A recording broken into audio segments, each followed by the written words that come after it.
Hello, everyone. Welcome to the first energetics for this week live. I'm going to be trying this out Monday mornings, and it is going to be a way for me to share with you some of the things that I do with my private clients, things that I've noticed as I've worked with people week after week. Um, Oftentimes I listen to the astrology forecast for weeks, and I found it really interesting over the years to understand how much that comes to be in people's lives. You know, like the kind of the overarching patterns, which is what astrology is overarching um, patterns, energy patterns that plays out in each of our lives in slightly different ways. And so I see that come to be through the week, in, oftentimes what's playing out in my clients' lives. There's often a similar thread, and in my own life. And so, we can tap it, we can look at it through this astrological lens, but we can also look at it through an energetic lens and say, what is at play in the broader collective this week? What's at play in the stars this week? What's at play in the energetics this week? And when we can look at that and kind of have this understanding of like what is to come, right? Then we can lean into it in a way that's really helpful. It's kind of like knowing that it's going to rain before you go out on a hike, and then thinking, "Oh, maybe I'll grab a rain jacket," right? You can be better prepared for some of the things you might face. And you can better lean into the invitations of this time, right? Like you can know that it's going to be sunny. And so this is a good on Wednesday, right? So it's going to be a good day to go out and take my hike. And so both ways, it works both ways. And it's just a way to really lean in, to the broader patterns, to the larger energies that are playing out for each of us.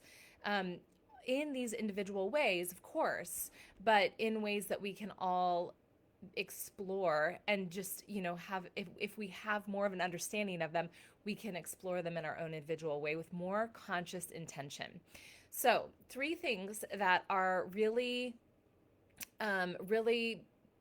three things to be aware of this week. The first is all about this transition of moving into fall. Yes, fall began back in September, but if you're in the northern hemisphere, this is often when we begin to feel the actual shift in the weather. Oftentimes in September, early October, the weather can still feel kind of summery.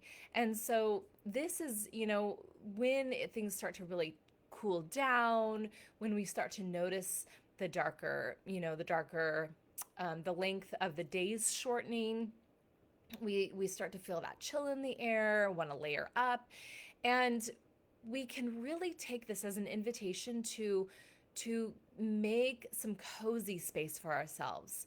Our energetically, we need this as a sign to our bodies to begin to move into rest, to begin to that process of winding down and preparing for the regenerative processes of winter. And so notice, that it may not feel as good. We're using the physical sensation in our body to help us be pointed in this right direction, right?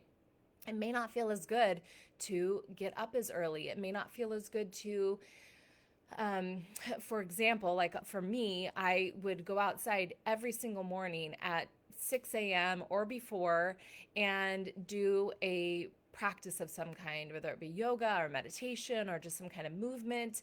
And I kept doing it, wondering, it was cooler and cooler, but it kept feeling good.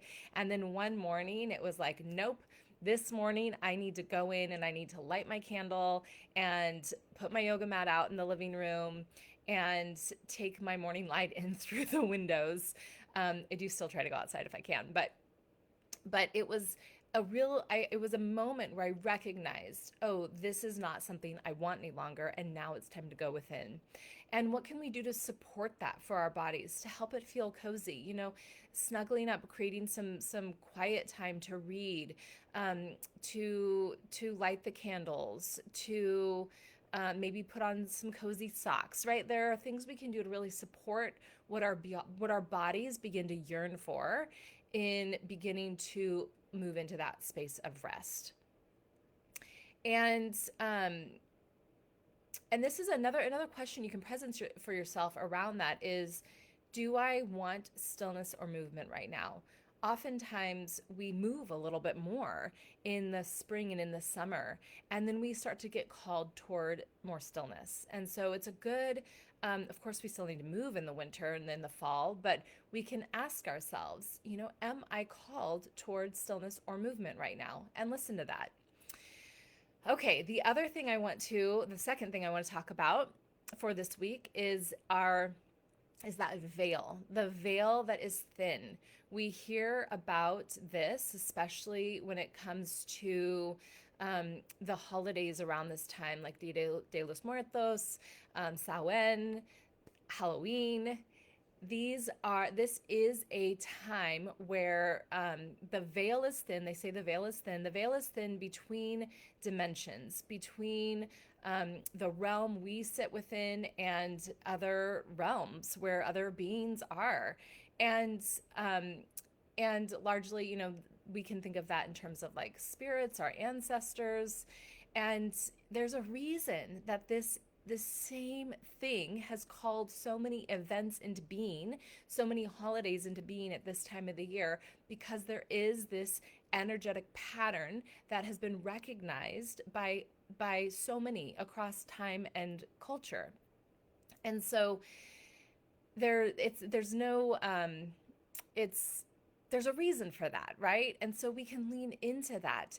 And I know that's been coming up even a little bit for me in my sessions with people. I don't do specifically channeling work or, I don't specifically call myself a medium at all, but occasionally, and especially recently, as we move into this time of the year, and each year it's like this, a little bit more of that can come through. Just the other day, a client and I were working, and I kept feeling her grandmother, and she was like, yeah, that I feel that too. And we were kind of noticing it. And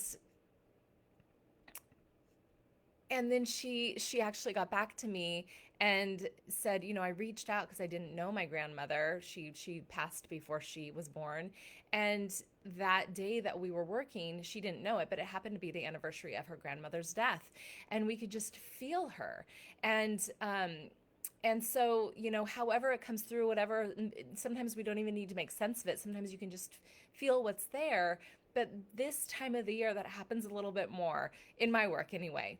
And it's a little bit more available, I think, for all of us to tap into. And so we can begin to know, what's there beyond this dimension, beyond this realm for supporting us. What can we learn about ourselves, about who we are, who we have come from, right?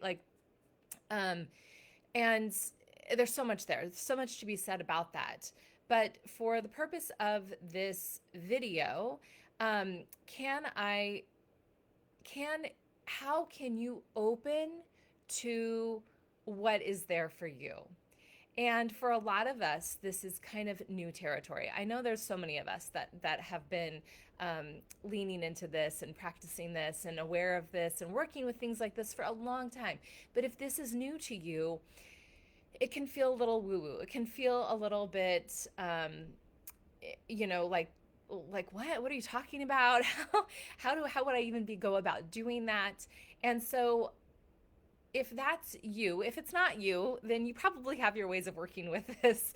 If that is you, then a great way to begin to lean into that is to create some stillness, create some space, some intentional space to say, what is there for me? What do I sense? Who is there for me? And to just begin to open your mind to expand beyond what we have known to be true, what we have limited ourselves to believe, and even just that intention alone, um, I open myself to expand beyond my limiting beliefs around what it means to connect with with spirit guides, with spirits, with other dimensions, and I open myself to the energies that support my highest self, that can give that can give some settling to any kind of like if you were to feel hesitant about what you might connect with, it's a good way to just offer some intention around who or what you might want to connect with. And then, so it's the stillness, it's the space with the intention. And then you just observe, allow what wants to come through. And then the next step, first step is the stillness with the intention. The second step is trust, to begin to trust what you're picking up on. Because a lot of us, every single one of us, I believe, has this ability to connect beyond our realm, beyond our dimension, to connect in so many ways that we think of as just gifts for mediums, for psychics, for clairvoyance, like whatever you want to, whatever label you want to put on it. We think of it as this special gift. We all have these gifts, all of us, every single one. They come through in slightly different ways. They just need to be developed. And the only way to develop these things, because you cannot say, you know, this is the answer I got, is it right? You have to trust that what is coming through is right, and and begin to build that trust, build that proof, that validation within yourself. So you can start, by just noticing, jotting it down. This is a really powerful thing to do in circles. It's something I often will invite anybody that is in a circle I'm hosting. I invite us to practice this, because when you're in the circle, we can practice speaking it out loud and landing what it is we've come to know or come to observe, and then getting some feedback around, and oftentimes the feedback is, oh my gosh, how did you pick up on that? Oh my gosh, that's so true. Yes, that resonates with me. Yes. Oh, that's exactly what I needed to hear, right? And we get this validation around the intuitive knowings that come through, whether, from wherever they come, right? And so your stillness with intention, and then trust what comes through, and just let it come through without judgment, without too much analysis, and just see what unfolds from there. And then the third thing I want to hit on is that, we just came out of like the big eclipse period. The fall is often about like, what can I see more clearly? What's being shed? What can I release? And it can feel a little wonky. Like a lot of people, especially this year, the year of the snake, the year of transformation, right? A lot of people feel a little disoriented, like kind of like, whoa, why? There's so much happening, right? And there's so much happening collectively. There's, for most of us right now, so much happening on an individual level, and so we can feel it just as like, what's happening? Oh my gosh. Or we can say like, oh, what's happening, and allow it, accept it, move through, work with it, work with what's coming. And a powerful way to work with what's coming is to lean into people and practices that support this. This is something I do for my clients. It's something that I have my practitioners that I go to for support for myself. And it's just to support the process of what it means to shed, what it means to open, what it means to really begin to understand some of these things that are playing out in our lives with more consciousness. And then in that, when we allow that to happen, we begin to shift the resonance of our field, of our biofield, our aura, right? Like we we we allow more of our truth, more of what we are evolving into, how we are growing, to become a broader part of who we are and the signal that we're sending out. And then when that signal becomes more true to who we are, and we allow that signal to shift and evolve over time, then we begin to magnetize toward us. We're sending out the signal of things we want to cultivate in our lives, the people we want to meet, the things that we want to connect with that support that growth and evolution within ourselves. But that can feel a little tricky to let that happen, and that's where support is so valuable to have. So um, I do that for people. That is part of the work that I do. And that is the work that I do, just in lots of different ways. There are so many people out there that do this work, and you know, just look for the ways that feel right to you, the people that feel right to you. Listen and trust that. Trust the signal you're picking up on. All right, that is the energy for this week. Please drop a comment if you have anything to share. Hit like, share it with others that you think it might be helpful for, and know that this will happen again next week, next Monday. I will see you then. Have a great week.